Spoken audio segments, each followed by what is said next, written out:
Capital structure theories. There are many different capital structure theories when one starts to discuss about the debt equity ratio and the level of debts that are a measure of financial leverage in the overall capital structure of a firm. In this section, we will go through the basics of traditional theory of capital structure as well as discuss certain approaches and modifications to this theory as well as many other theories that are relevant in defining the capital structure in a corporate finance context. So theories of capital structure. So what are the different theories we take a look at?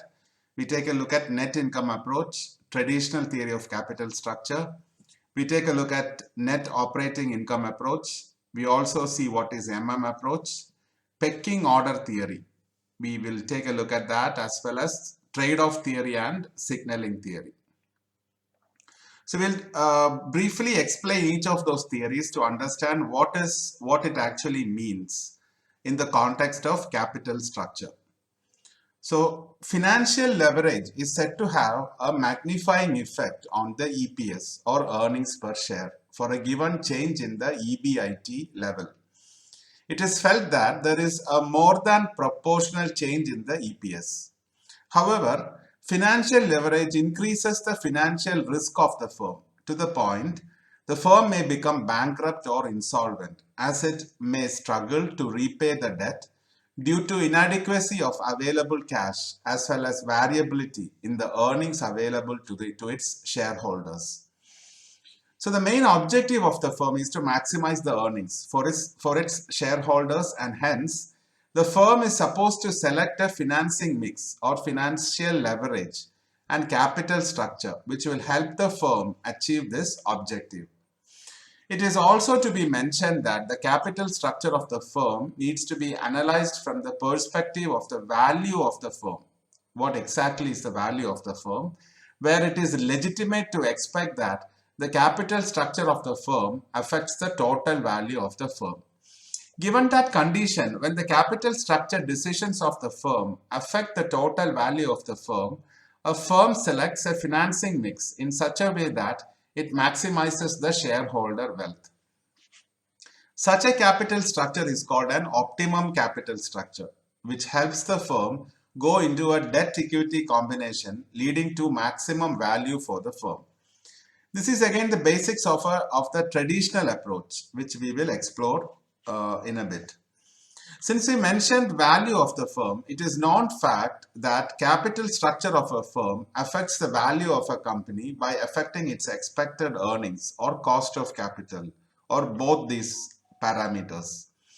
It's also true that the financing mix of equity and debt used to finance a firm's operations and growth do not affect the total earnings or operating earnings of a firm as it is determined by the investment decisions. However, financing mix can affect the share of earnings that may belong to the shareholders as it mandates an equity proportion available to the shareholders, the direct result of a financing plan or capital decision, as we have seen in the previous section.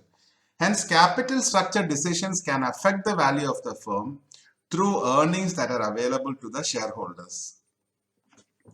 Leverage, on the other hand, directly affects the cost of capital. It is again right to assume from a valuation point of view the relationship that exists between leverage and cost of capital.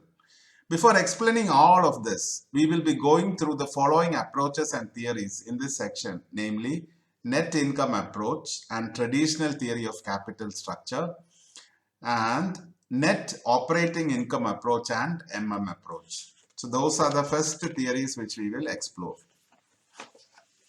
So let us take a look at what is net income approach. Net income approach, as was told earlier, it supports the axiom that there exists a relationship between capital structure and value of a firm. So according to Durant, the capital structure of a firm and capital structure decision, they are relevant to the value of a firm. This would mean a change in financial leverage will most certainly impact total value of a firm as well as imparts a corresponding change in the overall cost of capital.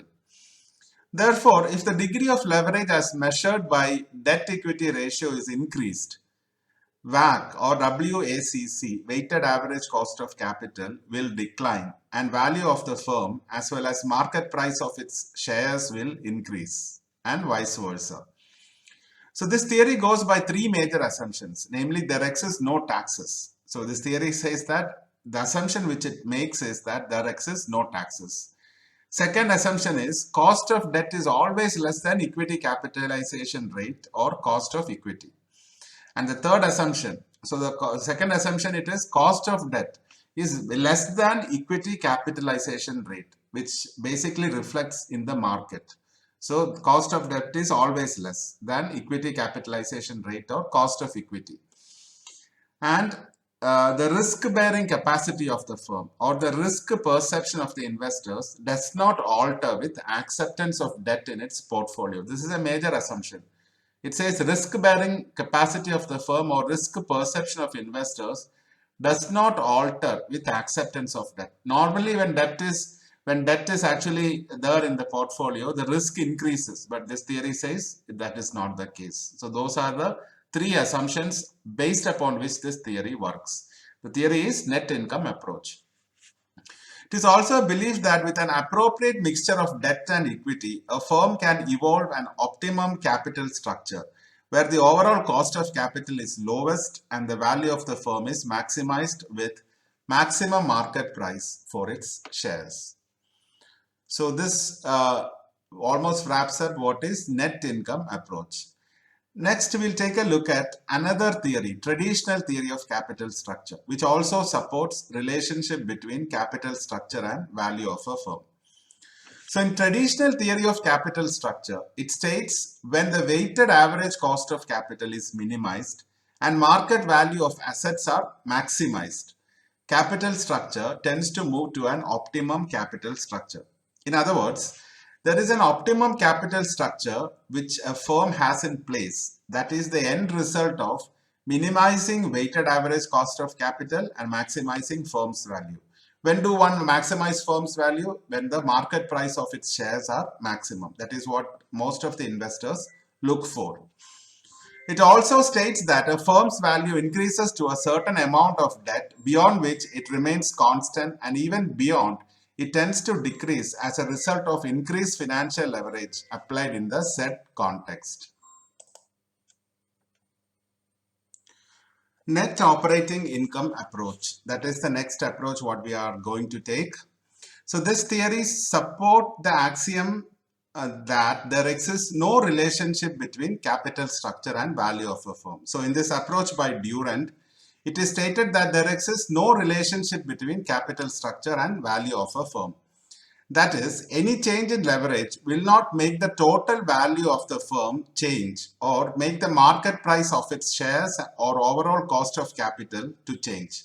That means leverage does not have any part to play in placing total value of a firm or in its fixation of the market price of its shares or overall cost of capital changes. So net operating income is based on the following assumptions, namely overall capitalization rate of a firm remains constant. Value of equity is a remaining value or residual value from total value of the firm. That is, value of equity is equal to total value of the firm less value of debt. Raising amount of debt in the financial structure of the firm does not affect financial risk to its lenders, and they do not penalize the firm by charging increased interest. So these are the assumptions on which the net operating income is based. Lastly, we come into discussing approach, which also supports the axiom that there exists no relationship between capital structure and value of a firm. So according to approach, the weighted average cost of capital will not change with a change in the debt to equity ratio in the capital structure or the degree of leverage. Here also there are some basic assumptions which we make. One is overall cost of capital or K of 0 and the value of the firm V stands separate from its capital structure. That means KO and V are constant. That means the cost of capital is constant as well as the value of the firm is constant. Total value is found out by capitalizing streams of operating earnings at discounted rate of its future cash flows, which is corrected for its risk class. So there is always a discount rate which is applied in finding out the future cash flows. And that is how we actually see the total value which is found by capitalizing that stream, by applying discount rate to know the future cash flows. The second assumption which we make is KE, or the cost of equity, increases in a manner to offset the use of a less expensive source of fund which is in debt form.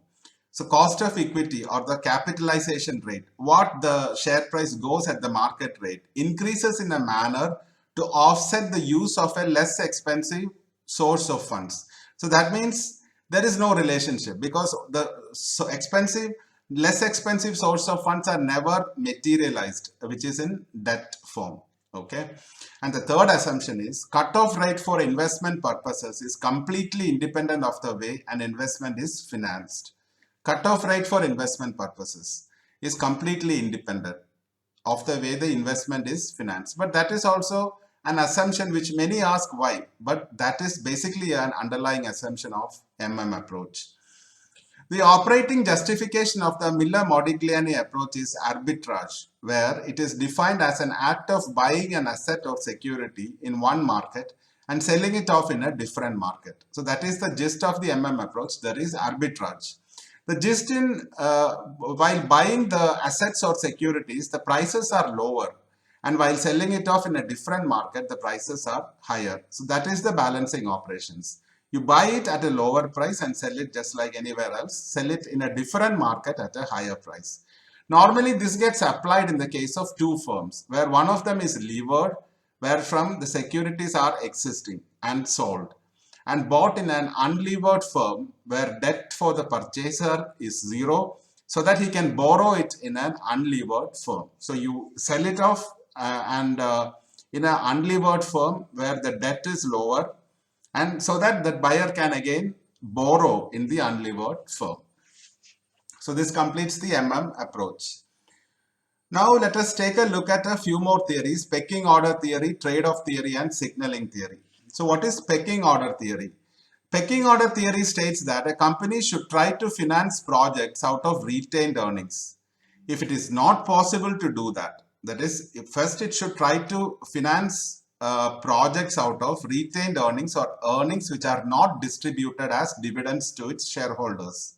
If it is not possible to do it that way, it should try to finance by raising debt. And if it is also not possible to raise debt, then only it should take refuge in raising equities to finance projects. So raising equity finance for projects should be the last option. The first option is go for retained earnings. If retained earnings are not available, then raise debt. And if debts are not available, then only go for the last option, which is equity financing. So that is by pecking order theory. Next is trade-off theory. So what is trade-off theory? Trade-off theory suggests that including debt in the capital structure, or the cost of debt, is always lower than cost of equity, but including more debt in the capital structure will make the firm insolvent if it is unable to pay off its debt. So we have seen indifference point, and beyond indifference point, the firm can actually take debt. There is no problem actually. The firm can take debt, and that is going to work until only a certain point, after which the firm may get insolvent because it is not able to pay off its debt. So that is the trade-off theory.